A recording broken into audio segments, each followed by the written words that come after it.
Good evening. My name is David Stanton, and I live at 208 Century Hill Drive.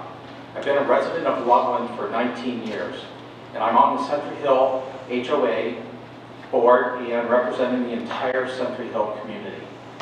We also have Tom Scavana here in attendance representing the Hermitage Point HOA, and he will be speaking later. Thank you for the time this evening and to discuss the proposed rezoning of this property adjacent to the Century Hill subdivision.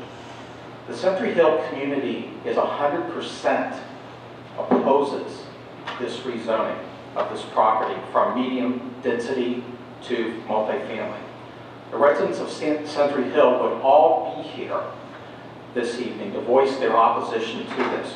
But in respect to social distancing and the city's wishes to limit the number of people in this meeting, we have a petition signed by the Century Hill residents and by the Hermitage Point residents that oppose and would not support a rezoning to change the multifamily zoning.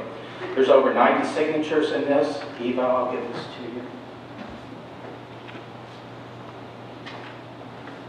You can also view on social media that there is no support for this from comments from residents all over Loveland around this proposed 28-unit, or basically the rezoning for this. The reasons that we're opposed to this is the proposed multifamily residence zoning is inconsistent with the current multi-density residential zoning north of downtown Loveland. This proposed spot zoning does not fit into the neighborhood housing community that currently exists. The combination of historic century homes, open space, and small residential communities like Century Hill and Hermitage Point do not fit in here.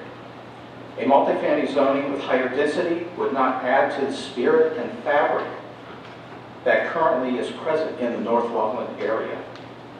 The City of Loveland has remained consistent over the years with your vision in keeping the medium density residential zoning in place with other requests for zoning changes that have come up and have been denied by Planning and Commission. As an example, the corner of Route 48 and Butterworth that residents did not support, and that was from several years ago. We keep hearing about traffic. Traffic is and will continue to be a consistent issue. We appreciate the steps that Dave and the city have taken to help traffic flow, but there's still backups on Route 48, and it's just not because of the construction downtown. This is a daily occurrence in normal conditions before COVID, rush hour and increased traffic in downtown Loveland. As you're probably aware, during morning rush hour, backup, a lot of times will back up all the way to Butterworth. Sometimes during the week, and especially the weekends, and leaving Century Hill, it can take 20 to 25 minutes to get through downtown and over the bridge. We have concerns and view that the risk that is if this property was rezoned multifamily and Zika Home backs out again after the city's engineering review and redesign, that with this property rezoned, that any builder could come in and build anything they want as long as they follow the multifamily residential zoning guidelines. We would run the risk of apartments, and another reason is to not change from the current zoning. Our understanding also is that this HOA will allow rentals in this property. Another concern is it's built, all the buildings don't get sold. What's the first thing as a business that Zika would, I'm going to assume, do is sell to an investor and end up with apartments there. As Loveland homeowners, we have all made investments in our homes and we continue to invest in improvements.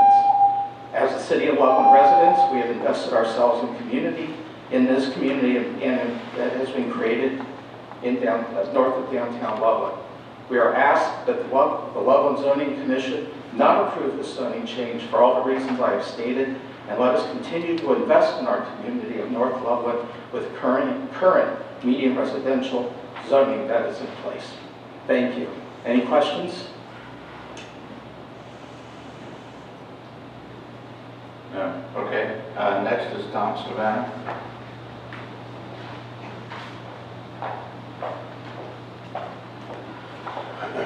I'm Tom Scavana.